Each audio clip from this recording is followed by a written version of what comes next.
Hey guys, what is up? Public here back with another video, and today we're talking about Voidweaver Shadow Priest inside of Mythic Plus for Season 1 of the War Within. We're going to go over all things with Voidweaver specifically in this video. If you haven't already seen, I've done a video about Archon as well, but today we're just focused on this hero talent, and we're going to talk about builds, stats, rotation, all the good stuff for playing this in Mythic Plus. Let's dive in. Alright, if you've already seen the Archon video, this first part should be kind of familiar.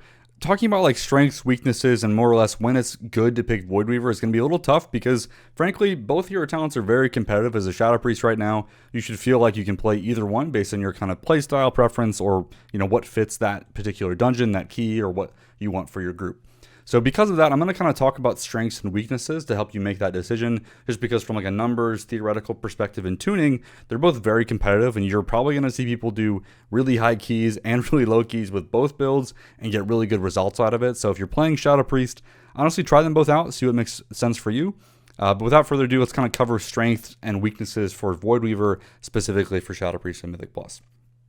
Okay, so for strengths, Voidweaver does really well with one pack at a time type dungeons. In particular, like pug groups are going to really do well with this just because you don't exactly know what they're doing. You don't really need to have as much cooldown planning, although doing that is very helpful for sure, but it's less reliant on that than Archon can be. So in some senses, it's going to be really nice for people. And that's just done because of the way that Void Torrent is spawning in Tropic Rift for us. You're casting that every 30 seconds, so you have something to press and some kind of good viable damage on every single pack that you're facing, pretty much, which is great to see.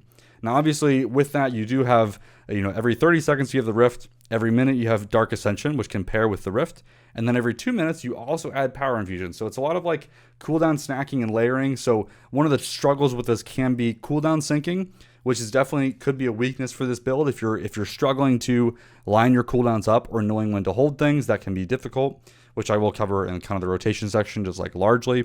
But otherwise, you should get really good results out of this, even if you're just like kind of slamming stuff on cooldown more or lless. The other thing too is this can scale well into higher key levels. You just have to keep in mind what pulls you're actually doing.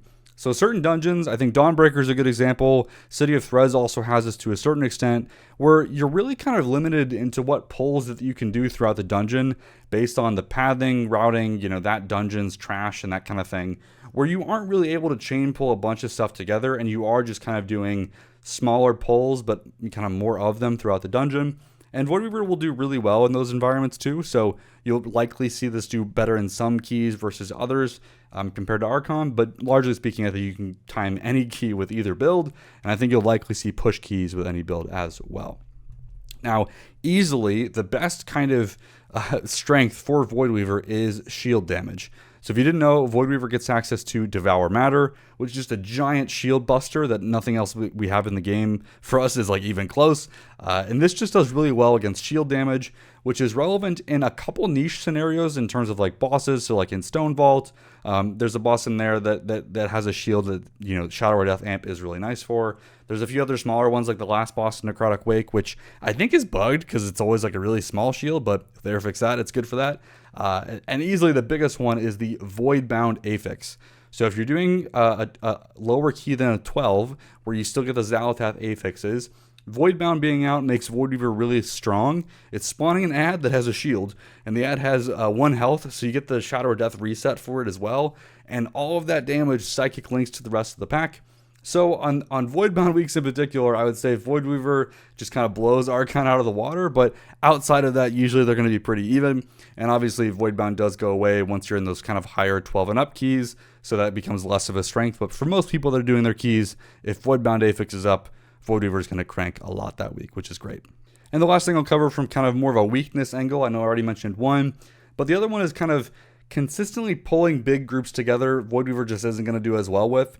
So if you're facing more than 8 mobs consistently for the pull, yeah, not going to be the best there. And that's mostly just based on relying on Shadow Crash to keep our dots sustained in a pull. Obviously, as the pack is being gathered, you can like dot a few manually with Vampiric Touch, as you should, but then once you lob your Shadow Crash, that's only going to hit 8 others, and while you're in your damage, like stopping damage to like re-dot things with Vampiric Touch obviously is not ideal anyways, so you're going to struggle as you go higher than 8 mobs with this build, but usually for the majority of dungeons, you're not actually doing that too often, especially with some of those kind of more fixed RP dungeons where Voidweaver really doesn't have this downside. So that's why they're kind of becoming more popular with this build for sure. All right, now when it comes to talent builds on your Voidweaver, there's really only one core build that you're going to play around. There are a couple choices that you can make within the build, but otherwise this is the kind of main build that you're going to use. Now, similar to Archon, there is the single target plus Shadow Crash build that you can run as well.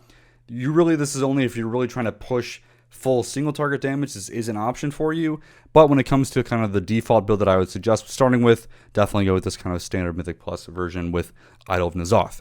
Now, in terms of the kind of choices that you have with this build, the main one comes from a utility perspective I'll cover first, where you can take Void Leech or Embrace the Shadow. Some dungeons just have way more magic damage that's kind of being dealt with the group. If that's the case, you kind of want to default to Embrace the Shadow. If you know that there is a dungeon that doesn't have as much magic damage, you can go with Void Leech. And really what this talent is designed for, it's kind of weird to read, but it's really just kind of helping reduce the amount of overhealing that's happening on the group. Although again, depending on the dungeon and what this is doing, it's actually not really that much of a benefit with your group. So for a lot of things, I would suggest defaulting to Embrace the Shadow, which is kind of like a true magic damage taken DR or defensive, basically. Void Leech, definitely a bit more cheesy in that regard, but can make sense in certain environments. Now, the other thing to cover is this kind of last talent point that I'll cover in this talent tree. You can see I've defaulted to Maddening Touch in this kind of middle section here.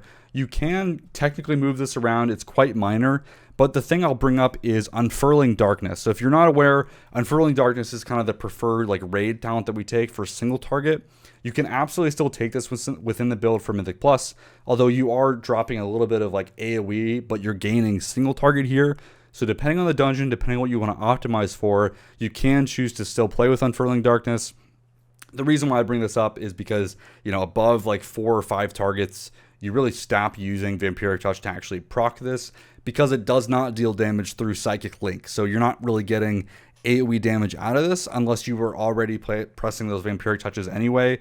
So if you're having like redot mid-pack or something, or like there's an ad that spawns that you need to cast a Vampiric Touch on to get damage rolling on it, right? Like you're not getting a whole lot of value of it from AoE. But if you're kind of like wanting more single target damage or like lower target count cleave, like 2 to 3 targets is really like where it would really stop kind of giving a big increase. That is an option for you. But for most people, I would suggest, you know, just going with a point Maddening Touch, usually easier to play around with, but it is an option there if you would like to play with it. Now, similar to Archon, the other thing that I will mention with both of these builds that I kind of have linked, I do kind of suggest starting off with Silence and Mental Fortitude. If you are in a case where you don't feel like you need both of these guys, you could drop one of them to pick up more damage, whether it's Unfurling Darkness or the other point in Maddening Touch. But for the vast majority of people, the defensive value of Mental Fortitude is just so strong, I would never give this up. And obviously, not taking Silence can be kind of troll in most groups, so I would just starting with this, but just note that is a slight damage loss, you know, 1-2% damage here or there, depending on the scenario. So these are the builds for Mythic Plus for Voidweaver. Let's move on to the rotation. All right, when it comes to the rotation for Voidweaver, a lot of it's going to be similar kind of Shadow Priest styled things. You know, as the packs are being gathered up, you want to kind of fade dot as much as you can. But in this video, I want to kind of highlight some of the strengths of Voidweaver. So I'll go ahead and play the clip with just kind of like the W route effect, or just kind of pressing W and just kind of pulling random stuff. I have no idea what our tank is going to pull here. We've started doing more dungeons with the newer tank, and that I used to play with a long time ago, and kind of getting into this, I don't know what he's going to pull when, but that's kind of the strength of Voidweaver. We kind of start off here, we immediately use all of our cooldowns on this one mob, stuff gets chained in here. That's okay. Voidweaver's just kind of, it's just going, right? You get damage every 30 seconds. You can see we're doing pretty good priority target damage. We got this mob down pretty quickly. Obviously, the smaller ads come in after I've used my buttons, and now I'm starting to fall off on damage when it comes to the other people in the group. But that's okay. I have another Void Torrent that I can send off and immediately get another Rift out. This pack is super messy, but it doesn't really matter. As Voidweaver, you kind of just keep sending. Just keep using your buttons, keep sending, and you're still going to get good damage out of it. The kind of loose priority is really just slamming your stuff on cooldowns so that they can line up, and you get as many of those lineups as possible. You do want to be a little conscious of actual cooldown timings here. So you can see here this another, you know, packs getting gathered up here. And you can see I made a conscious effort there. We'll rewind this back to do a bit more syncing there. So I know that as this is going forward here, Dark Ascension's coming up in 8 seconds. Void Torrent is in 10 seconds, 11 seconds. So I'm going to have to wait a little bit longer. So I kind of make a decision here to kind of finish this pack up, let it be gathered. I do a quick, vampiric touch here just to make sure my priority target mob is dotted. And then I go ahead and send my Shadow Crash at this point. And you can see I go ahead and choose, I do an MFI there because I know that I want to make sure I get a really good sync here. And then I go into my Dark Ascension, Devouring Plague into my Void Torrent there. I did actually, a group member died here, but you still get the idea here with how the damage is going to work out. And then you're just really just trying to slam your Void Blast, get as many of those out as possible, even just kind of chugging out Devouring Plagues while the Rift is active to increase not only the ticking damage, but the Rift collapse at the end does really well with that. And here you can see I'm just trying to live, cast Flash Heal on myself. It's okay. Again, Voidweaver is just king here. It's okay if you mess up a little bit, and this is one of the reasons why I think the build is okay and pretty good at these kind of lower keys here. As long as you send your stuff on cooldown, you're going to end up pretty good. You see I played this pretty sloppily. I didn't quite know it was coming when, but that's okay. That's kind of what it's here for. Just make sure you're targeting the kind of priority target mob of the pack as you would otherwise as a Shadow Priest, and you're going to end up doing pretty good damage. It's kind of like a little bit of an off the beaten path pull, but just kind of want to show you what it looks like when it's not always perfect. All right, checking out another pull. This is kind of a pull and miss. It's a little common for our group, although, again, didn't play it perfectly, but that's okay. I can kind of show you what I could have done a little bit better here. With this pull, we're pulling this pack down here up with the one behind that we kind of skipped walk past. What I do is I actually tag it for the tank and bring these guys in, so I have some time to do Fade, Vampiric Touch to dot things as they come in. The mistake here is that I should have ended up dotting the pack that was coming in on this side. You can see I kind of split my manual dots. I did some on this side, some on this side, and what that ended up happening is I don't have a clear, good shot for Shadow Crash here. In this case, I should have done one whole side, that way I could Shadow Crash one whole side by itself. So you can see here, once things get actually kind of ramping here, I'm a little struggling with like where to actually throw my Shadow Crash to get going here. I ended up missing one mob, and then this mob kind of falls off in the process. So not the best here. But again, I was a little worried with like just getting the damage out as soon as we could. We were a little bit dying as well, so I wanted the Vampiric Embrace healing to kind of pop off here as well. But with this, the general setup, again, could have been better. But the idea with the way that you actually play it and the cooldown sequencing is going to be the same here. You want to Vampiric Touch a couple mobs to start off with. You can choose to Shadow Crash beforehand if you can. Again, if you need to send the damage here, where I was, again, worried about how long the pack would actually live for. I went ahead and Dark Ascension first and then threw the Shadow Crash. Not the biggest deal here, but usually you want to go before. I was just trying to aim it so that it would hit more as they were hopefully gathering up faster. Just didn't work out in practice. And then here, I immediately throw a Devouring Plague after I send my cooldowns here to then go right into the Void Torrent to spawn the Rift. The big kind of thing to keep in mind with a Voidweaver here is to throw the Devouring Plague as soon as you can when that's actually starting, before you start your actual ramp there, to make sure that your Rift is being buffed as much as it possibly can be. And once you go into there, after that kind of Void Torrent ends, your immediate goal is to use your Void Blast charges to make sure that if you get a Shadowy Insight proc, you're not wasting any of those. You can see I got one there and actually ended up missing it there because I ended up trying to fix my mistake with redotting there. Should have just got that last Void Blast off, but I was just kind of overwhelmed, making sure that my damage was on all the important mobs there. Again, definitely could have played that better, but you can kind of get a vague idea of where that looks like there. And from the rest of the pack here, I'm just kind of playing it. I'm trying to find the priority target mob. I get Void Torrent back again, immediately use it as soon as I can to make sure I get it on cooldown there. Again, at this point, just trying to make sure I use my Void Blast there. The pack is dying, which is okay, so I'm not getting the best use out of everything there, but I wanted to make sure that I slammed Void Torrent's cooldown, because I know that when Dark Ascension comes back, I want to start this loop over again. And in that case, it's okay to kind of keep everything going here, so when it comes to this pull, in like 5 or 6 seconds here, I know I'm going to get Dark Ascension, so I'm kind of, even though I held Void Torrent just a couple seconds there, you can see it was still a little dicey, and this is why it's really important to get as much of this synced as much as possible. You can choose to delay that Dark Ascension to sync back up with Void Torrent, but just know every time you do that, you could be impacting how many uses you get of your Rift in terms of like the entire key, and you also want to make sure that you have the big power infusion burst from when you need it for like big bosses or whatever else it is. All right, before we close off the video, I just wanted to kind of cover gearing and stats a little bit. If you haven't already seen kind of what I've given in the guide and the kind of reference there, that has kind of more refined suggestions, but roughly speaking, you still care about haste and mastery as your two best stats as a Voidweaver inside of Mythic Plus, and then crit and then verse after that. Your rough goal as a Voidweaver is more or less to keep haste and mastery rating as equal as possible. You can kind of lean haste if you really, really want to make it feel a little bit better, but honestly speaking, keeping them equal is more or less going to give you the best results. Mass AoE actually leans a bit more towards mastery, but again, just kind of depends on what you're trying to optimize for.